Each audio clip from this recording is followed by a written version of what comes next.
Sir, ay, sorry, Marian, go ahead. Sige, go ahead ate. Ikaw muna. Sir, itatanong ko lang yung in-upload nyo na 2023 to 2026 data. Meron din bang irregular doon? Again, yung irregular, bakit hindi ito inilalabas after all these years? Ang taong bayan ay may karapatan na malaman saan napunta yung 3.5 trillion pesos. Pero aaminin ko, maraming mga kasamahan ko sa Kongreso galit dahil ngayon nagtatanong ang mga taong bayan sa social media, ang laki pala ng budget, saan napunta? Maraming siguradong nakiusap din kay Sec Vince na wag isa publiko ito. Pero sinabi sa akin ni Sec Vince noong September na gusto niyang maisa publiko ito. Kaya ako gusto nung una na si Sec Vince na lang ang magsapubliko nito para hindi ka questionin pa ng ibang mga ahensya ng gobyerno katulad ni Yusek Claire Castro ang authenticity na ito. Pero si Sec Vince mismo ang nagbigay sa akin ng ibang mga files dito. Hindi nga si Yusek Cabral ang nagbigay ng ilang mga files dito sa akin. Si Sec Vince ang nagpabigay sa akin ng ilang mga files dito. Kaya I'm sorry, but there's a reason I suppose na hindi pa nagpahayag si Secretary Vince sa media. I don't know why Yusek Claire is not coordinating with him. Yusek Claire Castro will make a fool of herself because Sec Vince will confirm the authenticity of the files that I've uploaded. Sir, I am assuming that you saw the YouTube live of Yusek Claire Castro earlier today. Would you like to address her statements? I already did that. I don't know why she hasn't updated us on whether she's talked to Sec Vince, but the fact that she keeps on making statements, casting doubt on these files, might mean she might not have even talked to Sec Vince yet. And the dozens of other people that have these same files, Yusek Claire Castro will make a fool of herself because Secretary Vince and many other people will confirm the authenticity of the files that I've uploaded. Sir, Yusek Castro also said that but hindi na lang daw kayo mag-file ng case. As I said a while ago, the budget data is not the full picture to file a case, but it should have been given to the ICI and the Ombudsman since September, as I discussed with Secretary Vince Dizon in September.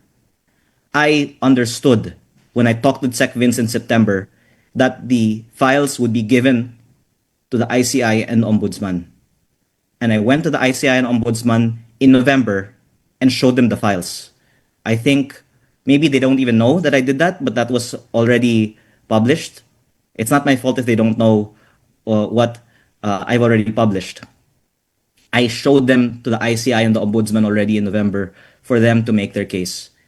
And I hadn't done it in September because I thought DPWH already did it. So I did it in November, and I'm thankful that now the DPWH has turned it over to the Ombudsman. So I would actually appreciate it if Yusek Claire Castro will give an update correcting herself because Sec Vince said that he was going to do it. I learned in November it wasn't done, and I did it. And they did it now after the public called to do it.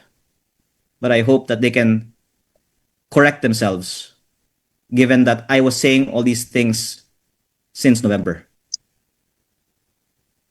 Sir, nako-confuse lang ako dun sa paki-clarify lang po yung earlier na sinabi nyo na walang irregular doon sa budget data and that, yun nga, hindi enough ito to file a case.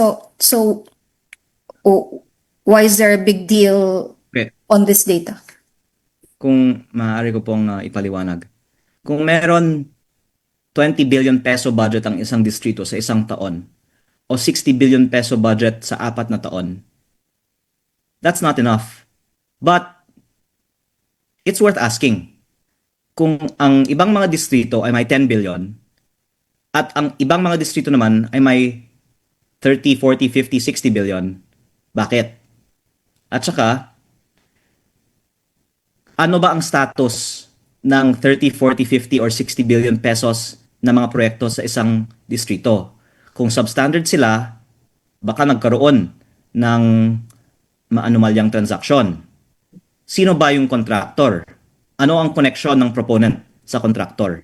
Yan ang investigative work na dapat gawin ng ICI at Ombudsman. Ako po ay mambabatas at isinisiwalat ko po ito in aid of legislation, lalong-lalo dahil ngayon ang budget season at matagal ko na pong pinapanukala na dapat ang budget allocation ay hindi based on discretion, kung hindi based on an equation like land area population.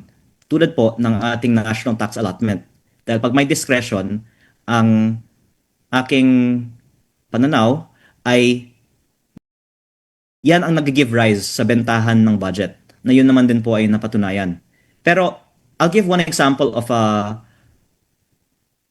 maanumalyang budget allocation. Sa aking sariling distrito, ginawa ko na nga po ang investigasyon.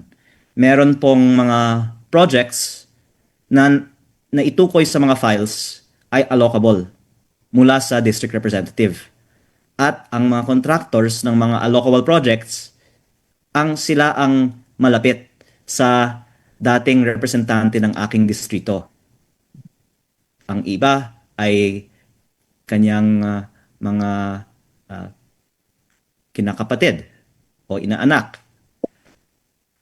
At ang outside allocable naman sa aking distrito, kabilang po doon ang mga proyekto na nasa leadership list ni Yusek Cabral. At ang iba naman ay nasa Senti 20 list ni Yusek Cabral. At yun yung sinabi ko nung Nobyembre pa, na ayon sa mga listahan ni Yusek Cabral, tila na may pre-ordering ng mga proyekto sa DPWH-NEP.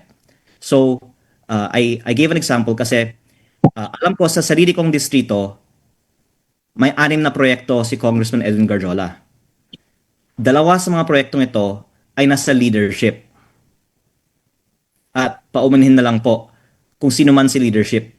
Pero gusto ko lang malaman sana bakit si leadership nagbigay ng 280 million pesos na pondo para sa 2 road projects sa Calatagan, Batangas.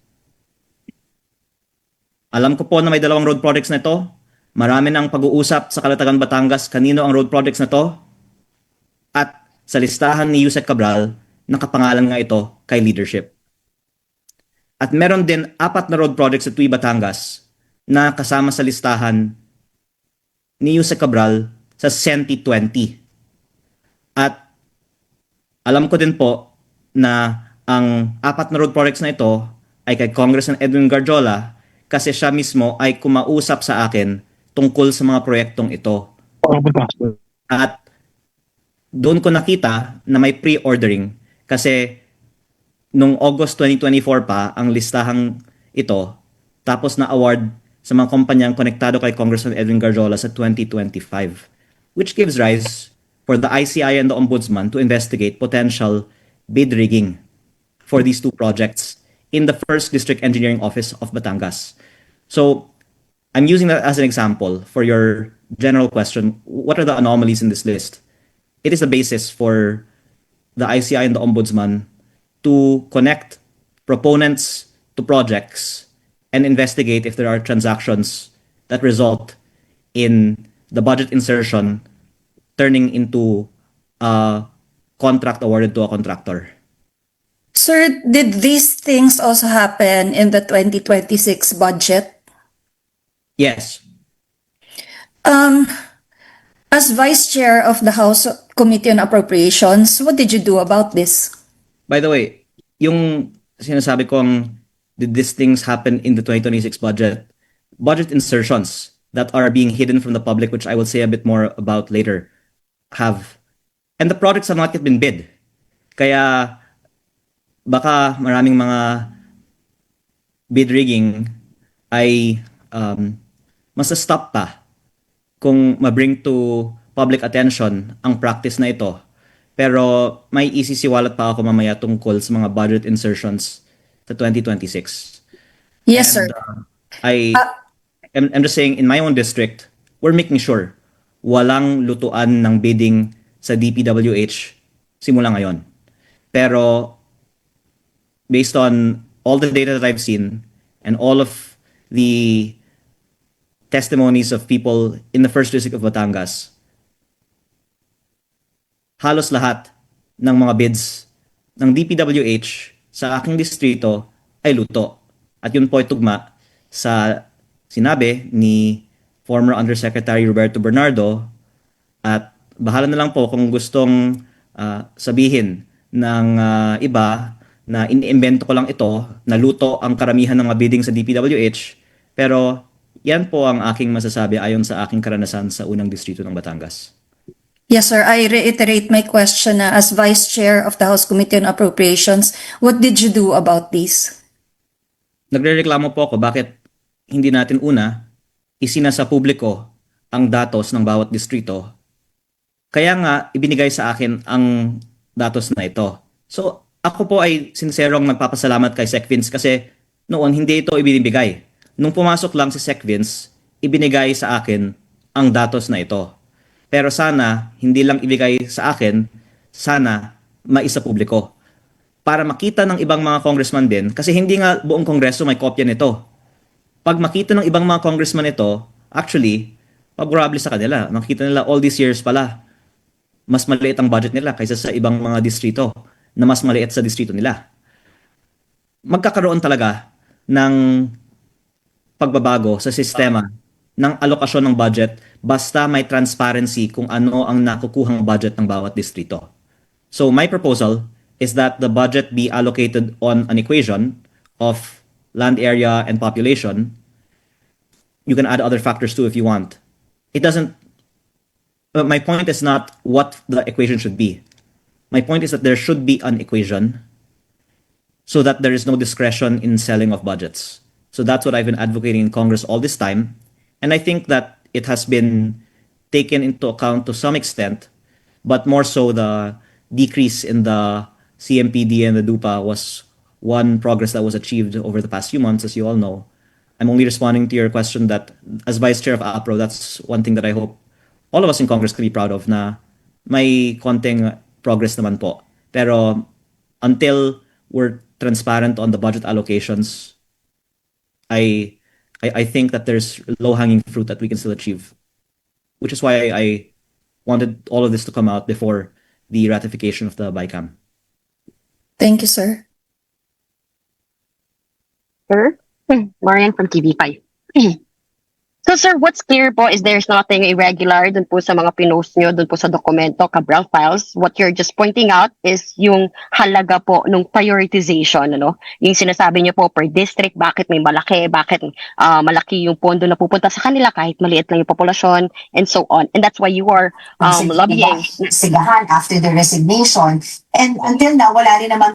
Sorry, I think there's a echo. Yeah.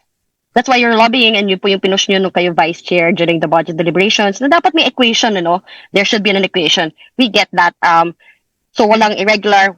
What's irregular po talaga, highly irregular, is what you were saying during our last press con na meron po kayong kopya nung BICAM insertions nung 2025.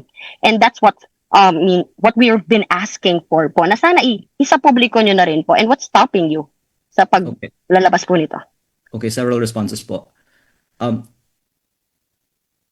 I don't want to be quoted as saying that there's nothing irregular about this budget file, but rather I want to invite the DPWH to comment and let people also draw their own conclusions. But if you ask my personal opinion, the inequitable distribution of budgets disregarding population and the needs of the people is irregular, especially when you see that there are small districts that have many times more the budgets of big districts like mine and Batangas and others in the country.